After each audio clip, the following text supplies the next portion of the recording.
Mais bien sûr, nous continuons à dire Haïti chérie, bien que le pays soit misérable.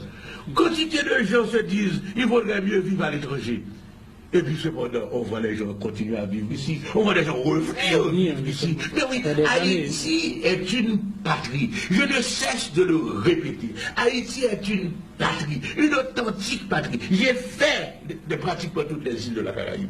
Vous savez que j'étais pendant 5 ans près directeur de l'Institut des Relations Internationales de l'Université of the West Indies. Et à ce titre, mon institut couvrait l'ensemble de la Caraïbe anglaise. Arrivé là, je l'ai étendu à la Caraïbe hispanophone et francophone. Eh bien, imaginez-vous qu'à la faveur de ces voyages dans les différentes îles, j'ai tâté le sentiment national. Nulle part, le sentiment national n'a l'intensité et la qualité du sentiment national haïtien. Je ne dis pas parce que je suis haïtien, mais c'est un fait. Notre histoire nous a marqués. Notre histoire nous a identifiés. Et si aujourd'hui nous sommes si malheureux, c'est parce que nous nous rendons compte que nous sommes des êtres déchus par rapport à ce que nous devrions être.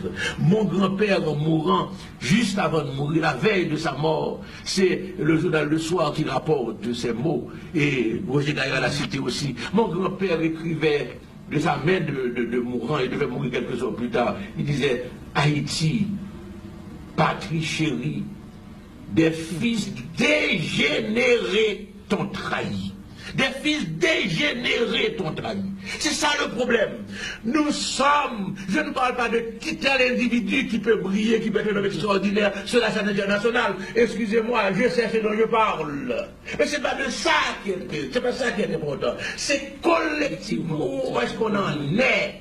Et nous sommes des dégénérés de la situation présente, dans les conditions présentes. C'est la raison pour laquelle il faut changer la situation présente, il faut changer les conditions présentes pour que nous permettions aux Haïtiens de révéler leurs valeurs. Donc, comme il faut à tout prix remonter la pente. Écoutez, ne désespérons pas. J'aime dire deux choses. D'abord, dans les morts des collines d'Haïti, combien de petits Christophe sont là qui n'ont pas la chance de devenir des petits Christophe à cause du système social, qui ne leur donne pas cette chance.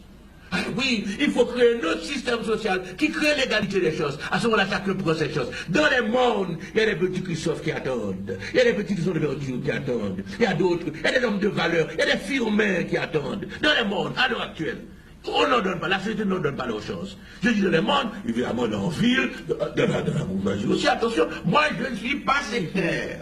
Je dis que partout il y a de la valeur, partout il y a de la compétence, partout il y a de l'honnêteté. Ne faisons pas de sectarisme en excluant telle catégorie sociale des possibilités qu'Haïti referme pour son développement. C'est la première chose. Mais deuxièmement, regardez les Haïtiens, quand ils ont la chance d'aller dans un autre pays, regardez leur position, regardez ce qu'ils font, regardez des hommes qui brillent, des hommes qui sont au premier plan, des hommes qui sont de classe internationale. Ces hommes viennent de très fond du pays que nous appelons le pays profond précisément, et voilà que ces hommes occupent des places éminentes dans une société qui leur donne au moins les moyens de s'épanouir. Il faut comprendre cela. D'une part, l'existence d'hommes de valeur qui ne peuvent pas devenir de valeur chez nous, d'autre part, l'exemple d'hommes qui allaient à l'étranger brille de classe internationale, bien entendu, mais les Haïtiens.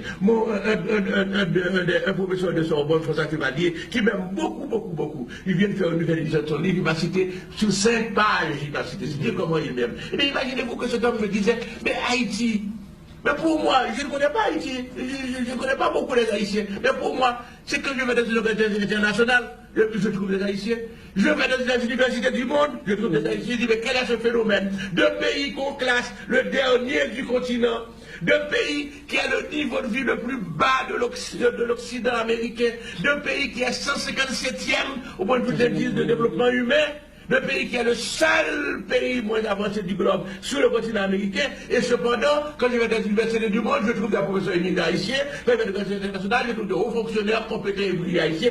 Quel est ce paradoxe? Il y a un problème. Ça, c'est l'indépendance. Écoutez, c'est l'indépendance. C'est 1804. Ne crachons pas dessus. Ne crachons pas dessus. 1804 nous a permis d'être libres. 1804 nous a permis de nous autonomiser. 1804 nous a permis de développer ce que j'ai appelé, de mots restrictifs, mais de mots quand même beaux, des échantillons de qualité. On peut reprocher au pays de s'être sacrifié pour produire des échantillons de qualité. D'abord, sacrifier tant d'hommes pour produire des échantillons de qualité. Quelques échantillons. Mais, nous avons produit des échantillons de qualité. Et ce n'est pas seulement au niveau des hommes.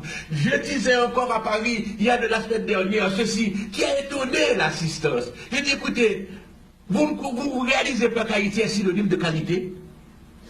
Tout le monde est là, petit sourire, là, quoi? Parce que là, j'avais mon développement. J'avais pas encore dit mon développement.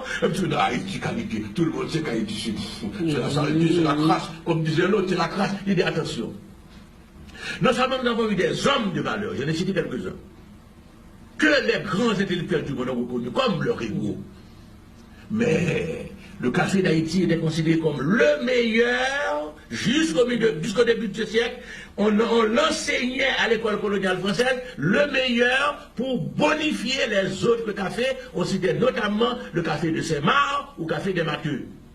Le rhum, je ne sais pas d'habitude pour le rhum Barbecue. Je ne suis pas l'ami des propriétaires du rhum Barbecue. Mais je constate un fait, le rhum Barbecue est considéré par les connaisseurs comme l'un des meilleurs rhums du monde, sinon le meilleur. Maintenant, l'artisanat haïtien, je n'ai pas encore comme budgétaire la Caraïbe. Eh bien, l'artisanat haïtien, pour indiquer la qualité de l'artisanat dans les pays de la Caraïbe, on met Made in Haïti, parce qu'on sait que c'est là que se trouve la qualité de l'artisanat. La peinture haïtienne mondialement connue, classée parmi l'un des phénomènes de la peinture contemporaine. Comprenez bien, nous avons quand même la citadelle de Christophe, que nous appelons une des merveilles du monde. C'est une des grosses affaires, monument classé patrimoine de l'humanité par l'UNESCO. Haïti était synonyme de qualité. Et c'est pourquoi l'effondrement est si attristant.